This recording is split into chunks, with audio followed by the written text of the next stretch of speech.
Hello, everyone, and welcome to the next session of CME Palooza Fall. My name is Scott Kober. I am one of the co-producers of CME Palooza, and I would like to welcome you to our Jerry Springer session of the day. This session is entitled What I Hate About You, aka the Gripe session. This session is sponsored by Forefront Collaborative.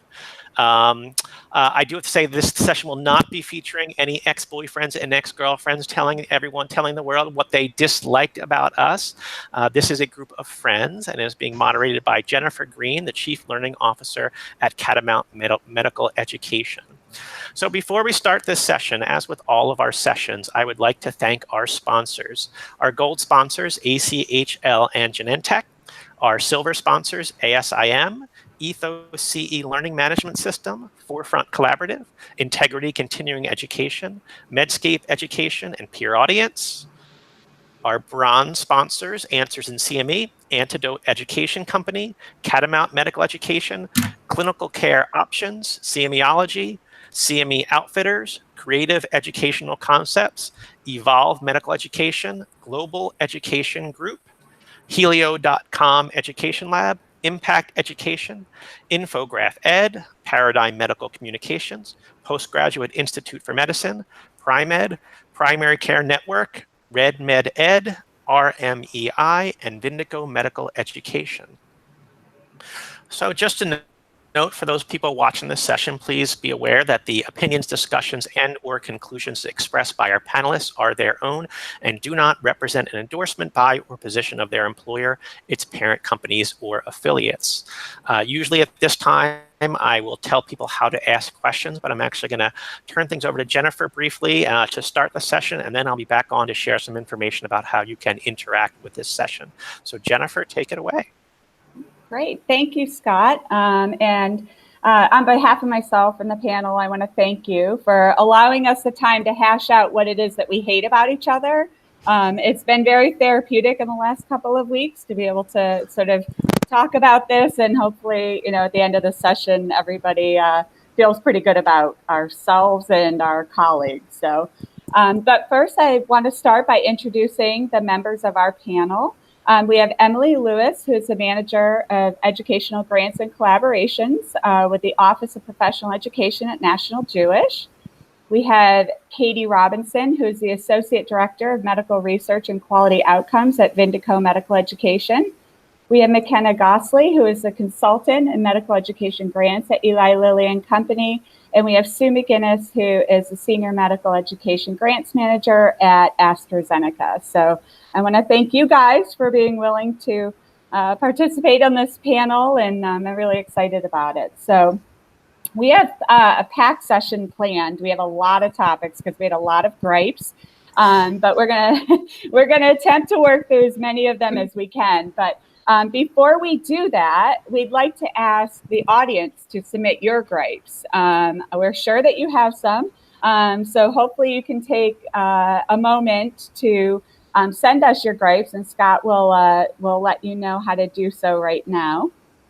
Yeah, so this is the same way that people typically submit questions to us. So you can go to the Google Slide link found on the live page where you're watching this and use the link under the Scott Sessions. I'm Scott, so not the Derek Sessions, the Scott Sessions. You can use the CME Palooza text line to send in a question, 267-6670-CME, or you can tweet your question or your gripe to us using the hashtag CME Palooza.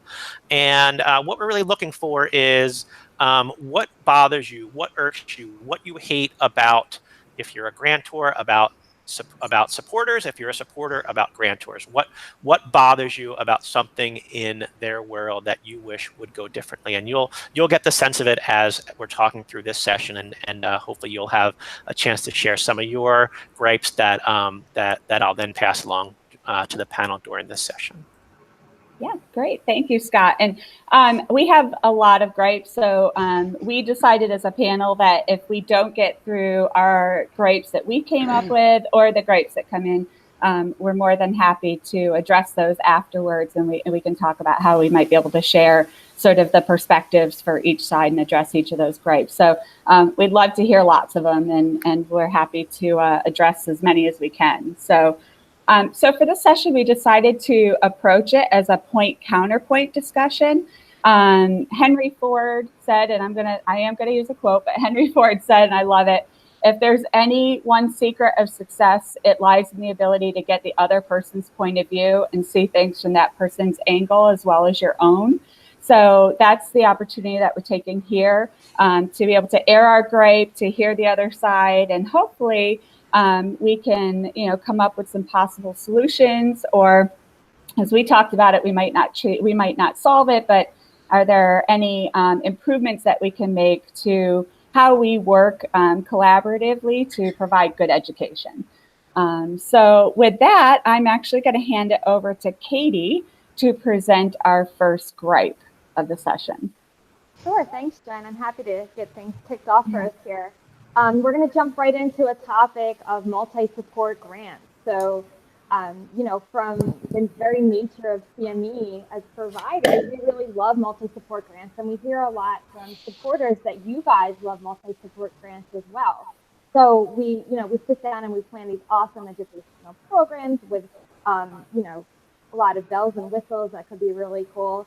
But then when it comes time for approval, I think a lot of times supporters might be hesitant to be the first one to come in and provide the support. So then this inevitably leads to delays and changes of scope. And we don't want to reduce the impact of our program. So I think that's really our first thing is wanting for multi-support grants, but not actually committing to them. And McKenna, would you like to speak to that? Absolutely. So thank you, Katie, for sharing that gripe. Having spent the majority of my career actually on the provider side, I can very much agree and empathize with this particular complaint. I will also say that I just joined the Lilly Grant office earlier this year, so some of my thoughts and opinions are just reflective of my own experience and observations during my tenure. That being said, kind of putting my supporter hat on, I would say that at the highest level, multi-support is important and definitely isn't going anywhere. Again, at the highest level, it really just helps us to reduce risk and ultimately allows us to support more, which is really the point. When evaluating these, it's certainly always appreciated when we can see who the other supporters are that have received the grant request. I'm often surprised how often that information isn't even always included. We can certainly make some guesses around that, but I don't know that we should necessarily have to. I also think that as part of the post-grant submission communication process, just really diligent communication around supporter responses to date and getting updates on when those funding decisions are made. If you haven't heard from, us, for example, is really helpful. I know that from a timing perspective, kind of waiting for one supporter to jump in can be challenging. At least for Lilly, we do try to reply to all grant requests within 60 days. And I know that changes of scope can also kind of be a concern, at least from my end. A change of scope for a multi-supported activity isn't necessarily unexpected, nor would I necessarily look upon that unfavorably. We know that, with the complexity of multi-support, you kind of end up having to make the best with what you're ultimately given. So yeah, those would be some of my thoughts. Yeah, so to be able to improve this, we talked about this when we were planning this, and communication seems to be the key here, is improving communications, and perhaps it's communications between the requester and the grantor, but what about, are there any possibilities to have the potential supporters sort of communicate? I'm probably saying something I'm not, but what type of communication can help in general to make that a little bit better, McKenna? Yeah, I think that's a great suggestion. And I know we kind of talked about that a little bit offline, but again, kind of knowing what other supporters were approached for a particular grant if maybe I don't have the budget to provide full funding or even necessarily all the funding that was asked for, if I could at least pick up the phone and talk to my counterpart at AstraZeneca or AbbVie or Teva and say, hey, I think this grant is really great. Here's why. Here's kind of, what it ultimately supports for us in terms of our objectives. What are your thoughts? What did you like about it? And maybe just being able to have that candid conversation might help facilitate or even accelerate some of the decision-making processes on all ends. Right. Sue, do you have any thoughts on that? Right. I fully agree. I love the concept of being able to call up a colleague in another pharma company and ask if they've reviewed the grants and if they would be able to co-support. I think what I've heard to say that we shouldn't do that is because there's sensitivities, and it could look like we are picking providers that we really like, and that the playing field isn't fair and it isn't equal. So this is something that I wrestle with a lot. Mm-hmm. Yeah. Well, hopefully we can improve it with communication, and talk about ways to do that. Does that help you feel a little bit better about your gripe, Katie? Yeah. Good. So McKenna, would you like to present your gripe? Sure. So my pre-development and grant planning gripe is around failure to review available guidance that's posted on various supporter websites. So it's been my experience that most supporters do provide some kind of guidance on their sites. However, I can fully acknowledge that the depth and breadth of that information can certainly vary across the industry. I know that we certainly strive to provide as much information as we can around specific disease state interests, priority learner mix, and at least a percentage of overall budget availability, and try to update that at least quarterly. And a lot of effort actually goes in kind of behind the scenes in terms of having all that information approved by legal and ethics and compliance before it can even get posted. But we do try to go through that process, again, at least once a quarter. And I certainly know that, not every proposal is going to hit the mark 100% of the time. But after all that effort, it can just be really frustrating to get grants that come in that are kind of out of left field, or sometimes even worse, trying to force fit into a category. We really do review all of these. So when we see that, it's time that we could be spent looking at, something else that is more in line with, our overall interests and objectives. So I think one of my main messages around this would just be, homework. There's a lot of information out there beyond just what's on the supporter or the grant office website. What's on the company website and what's out there in just the public domain in general to kind of just help inform some of those grant related and planning decisions. And I can also concede that budget figures tend to come up a lot as just question marks. My recommendation would always be to look at the transparency reports and kind of gauge, is there a similar program, something that kind of sounds like or looks like what I'm going to solicit or request funding for? Might that kind of give me some parameters for budget ranges? Just a couple of thoughts there. That's great. Yeah, well, I can definitely say from the provider side that we totally understand and appreciate the need to look at a supporter's website to get that information. One of the challenges I think that we run into, you kind of touched on, is a lot of times that information is outdated or very general. It's easier for us to get information through a detailed needs assessment on topics of interest, target learners, and audiences, but where we really do struggle is with that budget. So, we could, without knowing the budget, we could put together a really awesome program. There's a lot of innovation in CME right now, but that comes with a high price tag. But then there are other ways that you can do really effective education that might not really come with all of the innovation and the, features of adult learning that might be a little bit more expensive. And we don't really know without that budget what kind of scope of projects to submit. But again, this is something is we have a contact in place that is willing to share budgets available. Definitely the opening up the streams of communication would come in handy. Yeah, that's a really great point. I think to have somebody that you can reach out to in an appropriate fashion. I know that, some of the sites do sort of stop you if you're in an area that has no funding, which I know on the provider side is very helpful, because then we sort of know, okay, like we're not going to go there, or limited funding is available. But I think that it would be great to have sort of a person that we could speak to just say, is there funding available? And is that something that, McKenna, you think is, appropriate and for a provider to call and ask those sorts of questions? And I'd be interested to get, Sue's opinions on this as well. But I mean, personally, I do, because I don't want someone to, I know that these grants take time and effort to put together and to submit. And, I don't want to see someone go through that effort to put something in that ultimately we just don't have the dollars to support. And it has nothing to do with the merit of the grant itself. It just really is a dollars and cents issue. I think that some candor and transparency there is probably welcome on both ends. But yeah. Sue? So at AstraZeneca, we are so fortunate that we have a rapid process.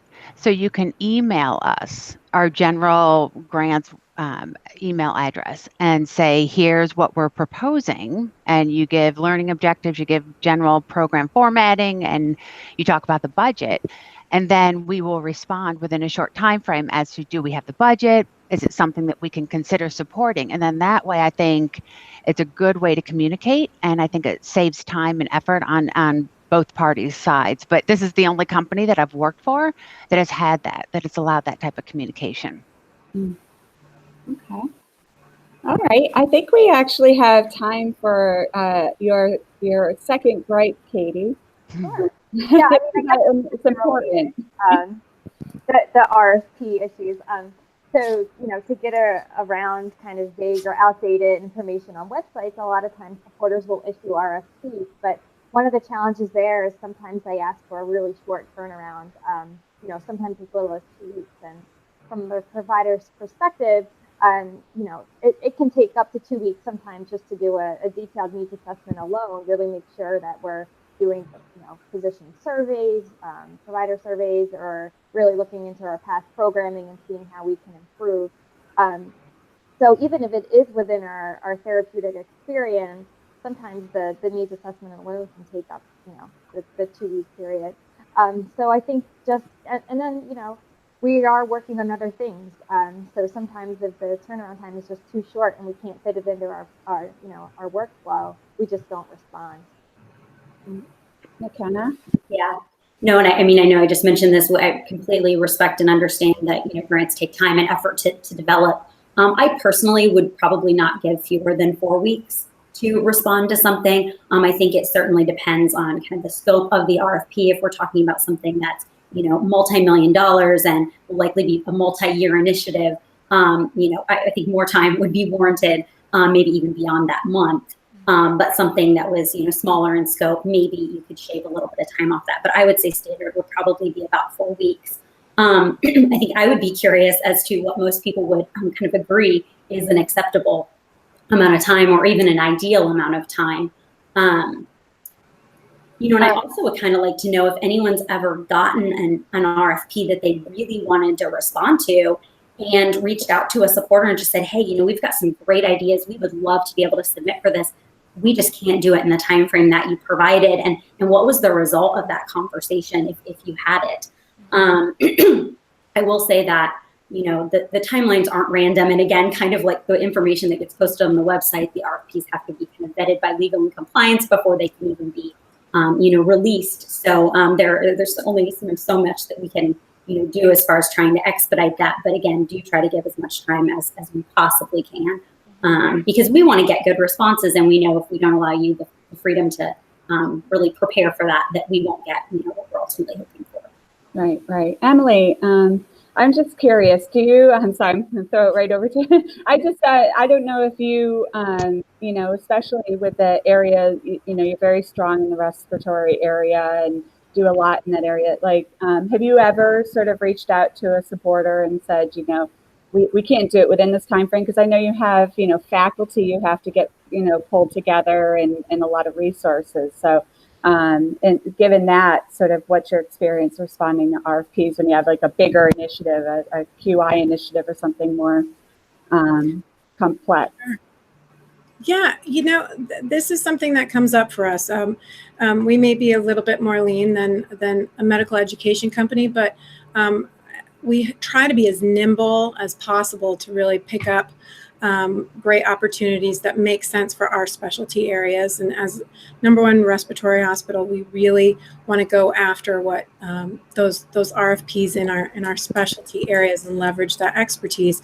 It isn't always possible to line up good faculty interviews and really, I think, sound program development in a short turnaround time. I think 4 weeks is a great minimum. That makes me feel comfortable.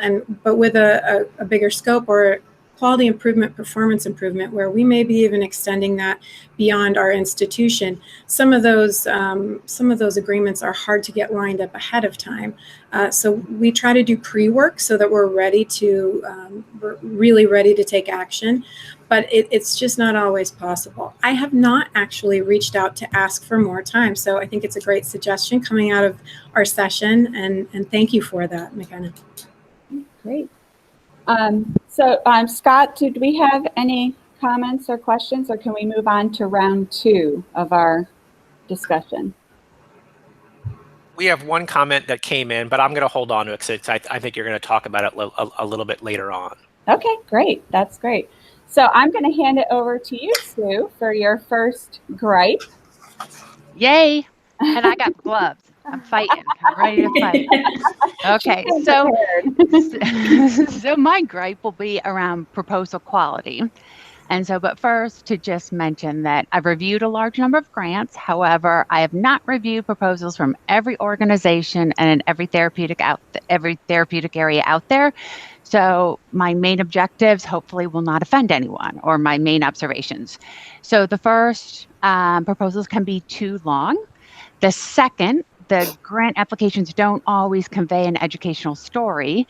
And the third, the application can actually read too much like a preview of content. So I think when it comes to the proposal being too long, what I would suggest is including an executive summary of the proposed education. And then that way it's a nice quick snapshot of what I'm about to review. And so then that way I can look and see which areas do I want to learn more about and which areas am I comfortable with. So that would be, I think, really helpful. The second one about that the grant applications don't always convey the story, I think this could be in part because a lot of companies like to use templates, and I agree they are highly useful, but I think that they may not allow you to think outside of the box. And then I think there are some cases where actually a lot of the logistics come first in the proposal rather than the program and the content and what you're really trying to achieve. And then the third, the application actually reads too much like a preview of the content. And a lot of times that will be a surefire declination on my part because I just don't think I should be approving the grant based on the educational need and the gaps and not the content. Emily. All right, my gloves are off, I guess.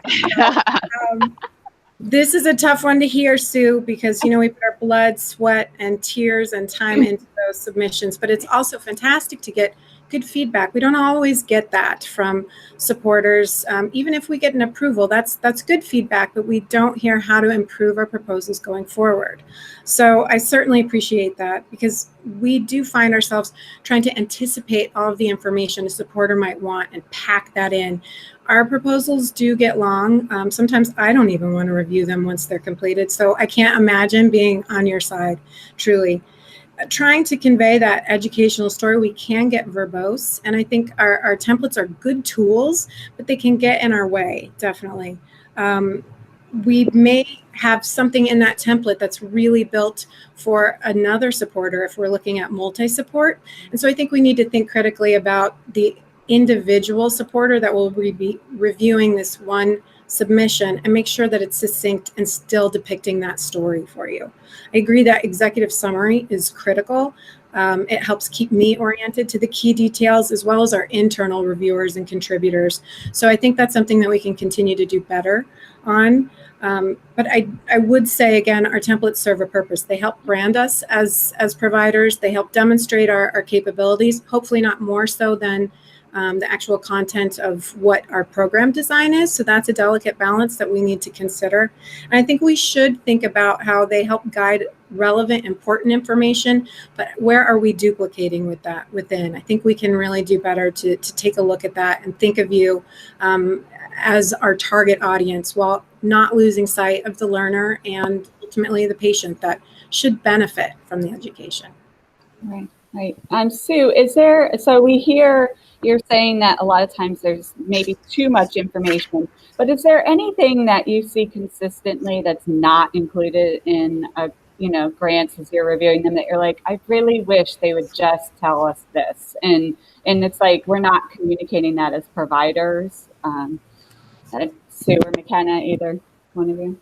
Well, so we're actually going to get to that a little bit later. I think mine would be understanding, really digging into the root cause of the gaps. I think that would be one thing that I'm not always seeing a lot of. And I think it's hard to evaluate, do I think that this education is going to make a difference if I don't know what the root cause is that you all have discovered in your needs assessment? And then I think the other thing that I think in the grant would be, I don't get a sense that people are taking stock in what's already out there, what's already in the educational landscape. So those would be the two things that I think. And for me, what I would say is if you're not sure if something needs to be in the proposal or not, I would always just put it in the appendix. Keep the grant itself real concise, but any added information you can just put in the appendix and I can look at it if I need to. Yeah, great. So I'm going to chime in. This is somebody just texted us in. This is another supporter gripe that came over and it sort of fits into what you're saying here. So the supporter gripe is providers that spend 5 pages on their needs assessment and yet half a page on their program design. Is that supporter or provider? That's a supporter who's saying that on the request they get, the need assessment is very long and detailed, yet the description of the program is very truncated. Right.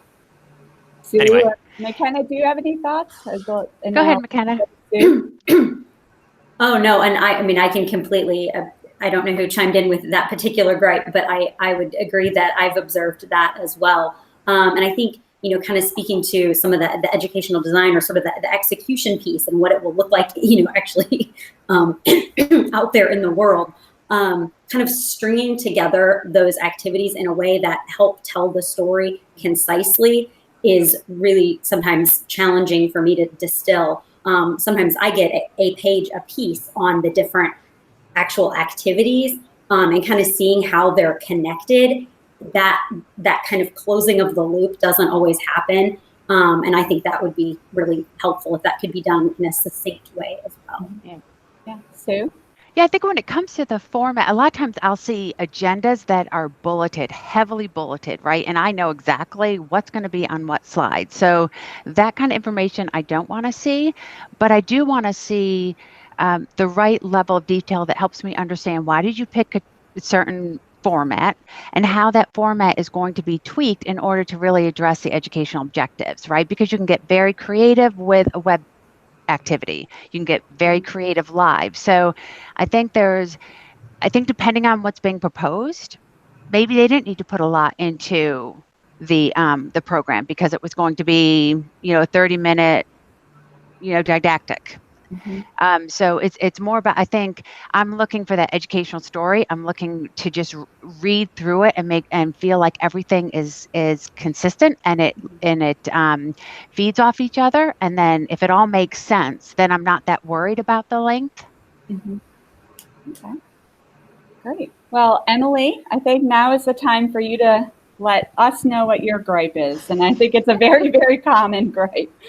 Oh, where to begin on portal requirements? You have 1 minute. I'm going over. I'll do my best. So I'll just say now this is not an exhaustive list. And when I polled our team, they advocated that this become its own session. So I think there was a lot to talk about. The previous session already highlighted that I think we are all challenged to navigate the inconsistency of terms. And in a portal, that can be difficult when we are trying to, remain and have some fidelity with our own internal definitions, and then translate that to one or more supporters who may have different meanings and terms. We can be misinterpreting how we're reading the questions in portals, and we always have fear around, if we are interpreting that correctly, are we answering that correctly? Will there be negative consequences if we aren't later? But there's also differences in the requirements for the various components of a submission that change and vary greatly from supporter to supporter, including a proposal, full proposal, whether we can upload that or not, implementation plan, budget, needs assessment. And I have concerns that two supporters may be looking at two very different submissions if one is allowing full uploads of a proposal that has maybe some of that workflow and figures that can connect how activities work together, and one has restrictive format with character limits and no uploads. How do we tell that same story? So that is one challenge that really drives how we have to rewrite, reconfigure, and rethink, particularly in multi-support, but even for single support programs, to put our template into something that's meaningful to the supporter. I think there are a lot of other pain points. Not being able to save during the submission. You live and learn, but that's something that it's always hard to lose a chunk of time. In our institution, this may be unique to an academic institution. Some of our physicians and their support staff use our login account for more research-oriented requests. And so we have to learn how to play nicely in that sandbox together and not make messes of each other's projects, ongoing projects, while conveying the communication and responses that may be coming to one email address. And that one email address can get sticky when we have long history of a portal or accounts. If we need to change that, sometimes people change, and there's certainly workarounds with shared mailboxes, but trying to make changes within those, you could maybe lose history of your submissions or have to juggle multiple logins to continue to provide outcomes and reconciliation information. So those are just the tip of the iceberg, but I'll stop there. So on behalf of all commercial supporters, Emily, we feel badly. So I can sympathize. I can share that I've worked at 3 pharma companies in the medical education department, and I have helped create or I've worked on 5 different systems. So either we're system happy, I don't know, but I think that depending on the corporate culture, the company that you work for, how people like to review, whether you have legal or compliance involved, it all dictates what your system looks like. So while it would be fantastic if we all could use the same system, unfortunately, I just think that that's something that we don't have much control over. I can say that honestly, with each system that I was involved with creating or using, we really did try to think of the end user. We're trying that delicate balance of how can we get the information so that we can easily report on the grants that we fund versus trying not to be so labor intensive on your part. So I do hear you. I think in terms of a different perspective maybe that I can share with regard to wanting to change the contact information after you've submitted a grant or while a proposal is, or while a program is being executed. There are some companies where they feel very strongly that we need to have a record of everything that goes on with that project. So you can call us and we can go in and we may be able to change the contact information, but that all depends on if our system will allow that to keep, if it keeps a record of all the updates. And sometimes we just don't have control over that. So I may have to give you the knockout on this one. Fair. It's a TKO. So I think that we'll move on to round 3. And this is, Emily is going to present her first gripe in this session. This section is project execution. So Emily, if you'd like to let us know your gripe. Certainly. So this is one that our implementation team was pretty enthusiastic and unanimous about when I asked for gripes from the whole group. And that is that I harass them for synopses right after live events when they're traveling and managing all of the logistics and learner needs and potentially have back-to-back meetings. So I've learned that I need to be bribing the team more for that. But it can be challenging to really get some good substantive information back to a supporter to give them a sense of the successes and the takeaways and really the lessons that we had from a live event. So that can be tricky to really get back in the most timely way. So we have to work on managing our expectations internally and how that's going to happen and how we're going to communicate with each other if I can't attend or a supporter can't attend. And I think it's important that we try to manage expectations of our supporters so that we are not missing out on sharing that when they're expecting it. Sometimes we don't receive a lot of guidance about how a supporter would like to have updates on any type of program. We work to do that, certainly if there are portal requirements, or it's always wonderful if we can talk to a supporter and really get to know what their expectations and preferences are so that we can build that into our workflow. And we try to build that according to what we think is best, but that might not always match up to what a supporter needs if we haven't gotten to communicate about that. And to whom should we send that? How often and how much do they want to see? We don't want to over-prepare information if they're not going to look at it, but we certainly want to get supporters the information about how these programs are going because they're important to us and we're putting a lot of work into them. So if we don't necessarily know what that is, I'm worried we're missing the mark, and I'd love to do better on that. McKenna?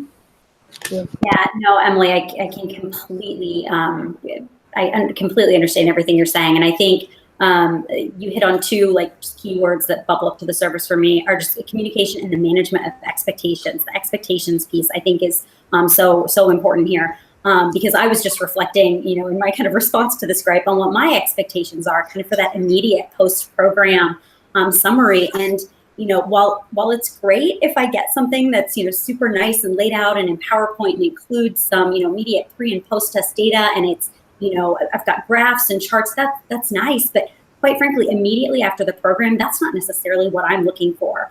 I'm wanting to know and be able to share with my internal stakeholders just some pearls. How well was it attended? Were the learners engaged? Was the faculty engaged, and how did they do? And I feel like that's really the time to just tell me candidly, how did it go? I know that the outcomes are going to come later, and we'll get a really great report. I think sometimes providers might feel like, they have a certain standard that they hold themselves to for, how this deliverable looks when they turn it over to the supporter, and you don't want to send us something that feels kind of like a half-baked outcomes report. But, I think at least immediately post-program, my expectation isn't that I would get something, super robust. I'm just, again, looking for kind of those critical data points that I can share with my internal stakeholders to let them know just initially, was this a success? Was this something that, was this money well spent? Oh, go ahead. What I was going to chime in and say is I think that when we were talking, one of the things that we talked about as a solution is, when a grant is supported, to communicate right up front with the supporter, what the expectations are for those updates. And I think that, as we talked, how do you use that information? So I think if we know on the provider side, listen, so I can go back and say, yes, it happened, it went great. And maybe you want maybe there's a key point of data that is important to you to bring back to your stakeholders immediately. It's good to know that up front so that we're not trying to get everything pulled together, but we're able to pull together the key piece of information that you're looking for. Mm-hmm. Yeah, great. So McKenna, would you like to give us your gripe here and round? Sure. And this one might be kind of tangential to the one that we just discussed a little bit. But mine is just around untimely notification of confirmed dates, times, locations for live programs. And I'm sure, all of us kind of manage these things a little bit differently, but, I basically just have a really simple rolling list of all of the live events that Lilly has supported. Just so from even a calendaring perspective, I kind of know what's coming up. But, after we decide to fund a grant, if there are some TBDs, if you will, in some of those live execution dates, it's not always necessarily top of mind for me to follow up and get those, confirmed. So it's really helpful to be informed as soon as those logistical details are confirmed. And, I certainly know that a lot of logistical factors go into getting all of those things nailed down. But even just shooting off an email or a quick text with those details is extremely, extremely helpful. Something else I also really appreciate, especially with respect to live events, is getting to see some of the audience generation or recruitment pieces once those have been released. Usually they're very well designed, and from an internal communications perspective on my end, it's something very shareable that also helps me just create buzz for what you guys are doing and ultimately what our office has supported. So those things are just really helpful to keep not only me just in the loop, but also some of my internal stakeholders. Emily? Well, I think this is a hard one to defend. I might have to give you the knockout already, because I think we as providers really want supporters to attend our live events if possible, to know when they are coming, to have that information. So that's the ultimate goal. I think this really comes down to what happens during project implementation and all of the moving parts that I know you acknowledged. Thank you, McKenna. That sometimes there is a blip in communication, or somehow during the communication chain, something is getting missed. So this is slipping through the cracks. I don't think most providers would want to neglect to share this information with you. I think there are some formats that are more at risk for this, like large series of grand rounds or association meetings, where we're more at the mercy of a host, and quick changes can come about really close to actual scheduling of the event. So if there's not a long lead time on marketing on that, then and those types of formats, I think that's where we run into greater risk. Also in joint providerships, I think it's really critical, even with our great partners that we work with regularly, we have to keep revisiting and have some redundancies and double check processes so that we know and we're not assuming one or the other is really the one that is informing the supporter, because that is an easy way to drop the ball for making those assumptions. And so I think constantly checking in in those joint providership relationships has been really important for us. I will not fight you on sending audience generation pieces. I think that's great, and I don't do that enough, because I think we put together some really good collateral that I am remiss in not often sharing. So that's something that I'm going to take away. But basically, we as providers really should be keeping you informed and aware. And so that's something that we'll just have to continue to do better. Great. Well, before we move on to the fourth round, I did think it was important, because this did come up, is to talk about changes of scope. So I don't know if we could spend, just a little bit of time talking about that, because I think that's a challenge. I think it's a gripe for both sides. So I don't know if you want to sort of speak to that, Emily. Sure. I think, again, this will not be an exhaustive list. I think there's so many nuances and challenges that come up with changes of scope, but certainly we've already heard about if one supporter does take that chance and invest in our program, and we have then the time to sit and wait for those other responses in limbo, that's really uncomfortable for both parties. I think the provider and the supporter who's made that investment. So can we create a contingency plan and really talk through what we would do if that is the only support that we get, and how soon can we really get started on, and how much can we do on that contingency plan without jeopardizing any additional support, that may not be able to come in if a live meeting has happened in a series, for instance. If we exhaust all our resources in terms of additional support, if we're not having good conversations with supporters, how do we determine what to cut? If we may not know what really hooked you on that proposal, and might make assumptions about whether it's reach, or maybe it was actually something that a strategy you appreciated in a live portion. So it can be really challenging to know how to move forward best to support what each stakeholder will benefit from. And then sometimes we get these zombie requests from the portals. That's what we call them. They rise from the dead because we've had approved date changes that might not be updated in the portal. And so it's just a great heart attack to start the day to see a request for a reconciliation or outcomes when we've just launched. And so that takes diligent tracking and going back through the approvals and making sure, no, we do have approval, that date has changed, communicating back to the supporter and asking, do you want that report now, or can we wait until it really makes more sense and we have some more data with this approved date change? So those are just a couple that I think create challenges for all of us in changes of scope. McKenna? Yeah, no, I love the zombie requests that ultimately that are off in the system, and you're getting this random, prompts or pings from the system. We obviously want to know about those because ultimately the data that we try to pull out, if those dates aren't correct, our data is wrong too. So we want to know about those so we can fix them. So that's definitely one thing. When it comes to multi-support, I just can't imagine being surprised if I were to fund a multi-support grant that a change of scope is likely.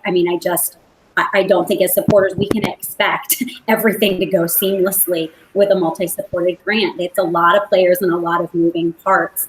I don't know that I have a good counter argument or a good solution for how to make that simpler. But I just think, we all kind of need to put our patient pants on and be okay with the fact that it may just, take a little bit more time, effort, and communication to manage through that.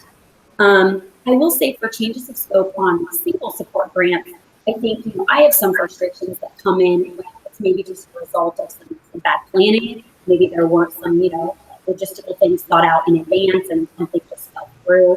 I also see some changes of scope come in almost after the fact. Maybe Emily, your point earlier about the regional meetings and things kind of needing to change at the last minute, and those dates needing to be flexible and nimble, because a host is, having to make schedule arrangements for that. Getting a change of scope around those after those programs have already happened sometimes is really challenging for me because I feel like my hands are a little tied. It's already been done. What do I do now? So yeah, I think changes of scope in general just require a lot of transparency and as much advanced notice as possible. Even if it's hey, I don't have any additional information, we're still kind of waiting, these three things might change. I also think what you mentioned earlier about building in contingency plans into a proposal is really helpful to even just see that at the outset and kind of knowing that at least you've thought through those things is kind of reassuring from my end. Great. And it comes back to communication, it does. So, all right. So I think we're ready to move on to round 4 here. And Sue, the outcomes enthusiast. Sue and Kate. Let's get your gripe. Right. So, with outcomes reports, I hear complaints all the time about how folks will submit outcome reports and then they never hear from us. So again, on behalf of all commercial supporters, we feel badly. Mm-hmm. Some of us just don't have time. We're not powered. We just don't have enough people in the department to do that. As for me, I think there's so much good in the outcome reports, and I do get around to reviewing them. And at some point, I will actually provide feedback on the outcome reports. I think it was said earlier about creating more buzz. So I think when it comes to outcomes, I would love to receive them whenever you guys can share, right? Whether it's monthly metrics, whether it's interim, quarterly outcomes. I think it's all really good. We put a lot of time and effort into considering which grants that we support. And so just knowing how that program is executing is hugely valuable because I'm always doing a needs assessment. And so if I know that something is working well, that's something that I need to take into account, right? And future program, future things that I support, maybe what my educational strategy looks like in the future. So if I'm waiting around for a final outcomes report, there's so much information that's missed from my perspective. I think that a lot of the outcome reports are now including an executive summary up front, but it's highly educational focused. And so when I am trying to present outcomes to a medical team that's comprised of PharmDs, MDs, educational outcomes they don't get jazzed about those. So if there's a way of translating the educational outcomes into more of clinical meaning, that would be hugely impactful as well. Katie? Yeah, so Sue, just like yourself, I am an outcomes enthusiast, and I will talk about outcomes to anyone who will listen, which is not very many people. But you know, I can't really agree more. In my 4 years in the industry, I haven't seen anything evolve quite as rapidly as outcomes. I think it's great, and I think we have gotten to that level of providing the educational outcomes. But I really do agree with you. We've heard a lot today about how can CME cause change, and I really think that next level is going to be what is the clinical impact of our outcomes reports. And we collect so much data, right? We collect data to satisfy accrediting bodies. We collect data because we want to know who's at our programs. We collect data to report back to supporters, but a lot of times we just collect data because we want to know something. And it's so easy when you have so much data to make something clinically meaningful. So, you know, how can we do that? One of the things we do at Vindico is just by simply asking how many patients providers see per week, per month, per year with a given condition. We can then say, well, because of this education that we did, we potentially reached this many patients with this disease state. And I think that just making those little changes can really help us as an industry get to that next level of how can CME actually impact patients and how are we going to get there. So what it comes down to is when you plan your programs the right way and you ask the right questions, you really start to get providers thinking about what they can do with this education and really take it to the next level. Great. And I think that your next gripe sort of follows that. It does. Yes. Why don't you let us know? I think, you know, as this panel was kind of getting together and planning, we got to that question of whether or not the feedback of our outcomes reports, right? So, you know, we do these great outcomes reports, and we want to talk about them because we all love outcomes, and we want to talk about them with people who will listen to us. So some supporters, I think, are a little bit more hesitant to let us do that and to give us feedback on the projects that we've provided for compliance reasons. Other supporters, are starting outcomes days, where it's this session where some providers can come in and showcase some really cool programs that they've done. And I think that allows us to not only highlight our work, but to also get the feedback on, you know, what is successful, what things are working, what things aren't, what are other providers doing that might be successful. So we're really just in general trying to meet the expectations of different supporters in terms of how they want outcomes shared with them and how we can get feedback that we want to continue to be successful. Yeah, and I know that there are some challenges on your side, Sue, and you know, from a compliance perspective and so forth. You know, so if you want to speak to some of those. Yeah, so I think when it comes to outcome reports, we can comment on the information that's shared in that report. I think we can't make comments on things that could potentially be seen as influencing for future submissions. But I will say that it's the bookend, right? That's the final chapter to your grant request. So I think if not a lot of time is put into that outcomes report, then I think it just it kind of sours the whole program. But right, I do get that you may not have enough time to showcase your outcomes internally, and it's something where it takes a lot of time. I can say that a colleague actually did an oncology showcase, and it was 6 months for her to work with someone. It was the way that they approached it, but you know, for me, 6 months is a really long time to work on a project other than doing my day job. So I struggle with that. If I could, I would definitely have people in to present their work. I think the other challenge is that internally we're all really stretched. So to ask my medical colleagues to give up an hour of their time or a half day is actually, unfortunately, it's expecting a lot when they're under really some tight time constraints. So it's not that we don't want to, it's we've got compliance, we've got regulations. It may just not internally, it just may not be the right culture. Again, I don't like to bring people in and then not have a warm reception. So.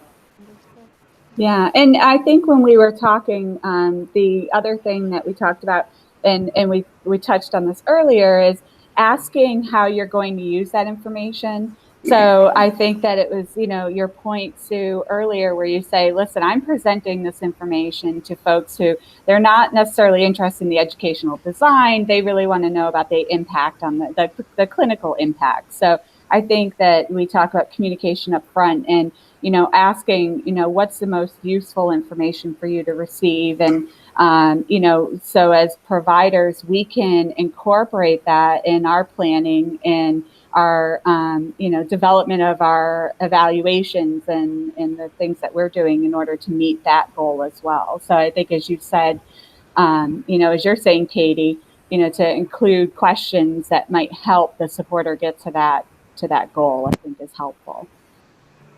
And I All think right. that All right. Well, thank you to the 5 of you. Unfortunately, we're out of time. I think you guys did a really great job with the session format and had some really interesting things to say. I'm sure we put together a different panel of 5 people. They could come up with a whole new list of gripes in those same categories. So I think that we were able to air out a lot of our gripes and come up with some potential solutions. And hopefully people are able to pull a few things from this session that they can incorporate into what they do every day. So for folks who are watching this live or watching the recorded version, we do have a brief survey at the top of the live tab on the CME Palooza website. We do use results from this survey to help us plan for future events. It's sort of our way to kind of help gather data for our needs assessment in a sense. And for those folks who are viewing this live, you just refresh your browser here in a couple minutes. We'll start the next session at the top of the hour. So with that, I'd like to thank Jennifer, Emily, Katie, McKenna, and Sue for joining us today. And we will see everyone soon. Thanks, everyone. Bye, everyone. Bye-bye.